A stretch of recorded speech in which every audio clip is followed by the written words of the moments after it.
നമ്മുടെ മുഖ്യമന്ത്രി വി.ഡി. സതീശൻ കൂടാ എന്നെങ്ങാനും പറഞ്ഞു പോയാൽ വടി എന്ന് പറഞ്ഞുകൊണ്ട് ഉടനെ ഒരു മറുപടി പത്രസമ്മേളനത്തിന് വരുന്നതാണ്. ഏതാണ്ട് 24 മണിക്കൂറിലേറെ കഴിഞ്ഞിരിക്കുന്നു ഈ പ്രസ് റിലീസ് പുറത്തു വന്നിട്ട്. പക്ഷേ ഇതുവരെ അദ്ദേഹം ഒന്നും പറഞ്ഞിട്ടില്ല. മുൻ മുഖ്യമന്ത്രി പിണറായി വിജയൻ്റെ മകൾ ടി. വീണ ഇടപെട്ട മാസപ്പടി കേസ്, അതുമായി ബന്ധപ്പെട്ട് ഇന്നലെ എൻഫോഴ്സ്മെൻറ്റ് ഡയറക്ടറേറ്റ് ഇറക്കിയ പത്രക്കുറിപ്പ്, അത് ആരും പ്രതീക്ഷിച്ചതിനേക്കാൾ കൂടുതൽ, അല്ലെങ്കിൽ പ്രതീക്ഷിക്കുന്നതിനേക്കാൾ കൂടുതൽ CPM-നുള്ളിൽ വലിയ അമ്പരപ്പ് ഉണ്ടാക്കിയിരിക്കുകയാണ്. പാർട്ടി വല്ലാതെ ഞെട്ടിയിരിക്കുകയാണ്.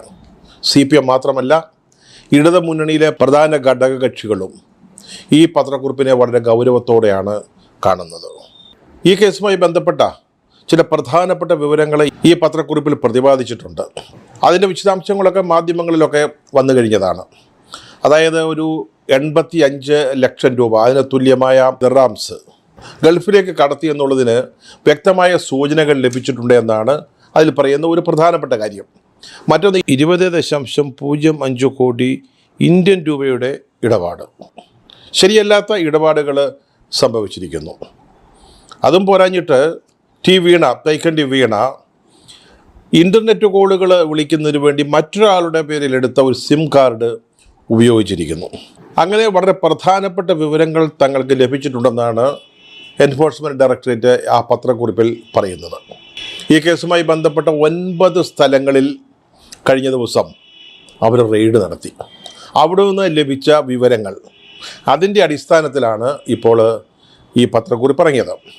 ഈ റെയ്ഡുകൾക്ക് കാരണമായ വിശദാംശങ്ങൾ EDക്ക് ലഭിച്ചത് ശ്രീ പിണറായി വിജയൻ അടുത്ത കാലത്ത് താമസം മാറ്റിയ വീട്, തിരുവനന്തപുരത്ത് റിസർവ് ബാങ്ക് സ്ഥിതി ചെയ്യുന്ന റോഡിൽ അദ്ദേഹം പുതുതായി താമസം മാറ്റിയൊരു വാടക വീട്, അവിടെ ED ഒരു റെയ്ഡ് നടത്തിയായിരുന്നു നേരത്തെ. അന്നാണ് ED സംഘത്തിന് നേരെ വളരെ കുപ്രസിദ്ധമായ ചില ആക്രമണ സംഭവങ്ങളൊക്കെ അരങ്ങേറിയത്. CPM പ്രവർത്തകരെ നേതാക്കൾ വിളിച്ചു വരുത്തുന്നു, അവരവിടെ വളരെ പ്രതിരോധം സൃഷ്ടിക്കുന്നു.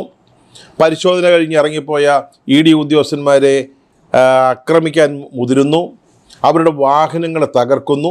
അങ്ങനെ നമ്മൾ വളരെ ചർച്ച ചെയ്ത ചില സംഭവവികാസങ്ങൾ അന്നാണ് ഉണ്ടായത്. അന്ന് പിണറായി വിജയൻ്റെ പുതിയ വാടക വീട്ടിൽ നിന്ന് ലഭിച്ച ചില രേഖകൾ, അതിൽ വീണ, തൈക്കണ്ടി വീണ കൈപ്പടയിലെഴുതിയ, സ്വന്തം കൈപ്പടയിൽ എഴുതിയ ചില രേഖകൾ, ഡയറി പോലെ, അതിൽ നിന്നാണ് ഈ ഇടപാടുകളെക്കുറിച്ചുള്ള വിശദാംശങ്ങൾ അവർക്ക് ലഭിച്ചത്. ഈ 85 ലക്ഷം രൂപ ഗൾഫിലേക്ക് മാറ്റി, അതുപോലെ തന്നെ 20.5 കോടി രൂപ മറ്റു ചില ഇടപാടുകൾ, ഇന്ത്യൻ രൂപയിലുള്ള ഇടപാടുകൾ, ഇതിനെക്കുറിച്ചൊക്കെയുള്ള വിശദാംശങ്ങൾ ലഭിച്ചിരിക്കുന്നത്. സാധാരണഗതിയിൽ എൻഫോഴ്സ്മെൻറ്റ് ഡയറക്ടറേറ്റ് അങ്ങനെ പത്രക്കുറിപ്പുകൾ ഇറക്കാറില്ല.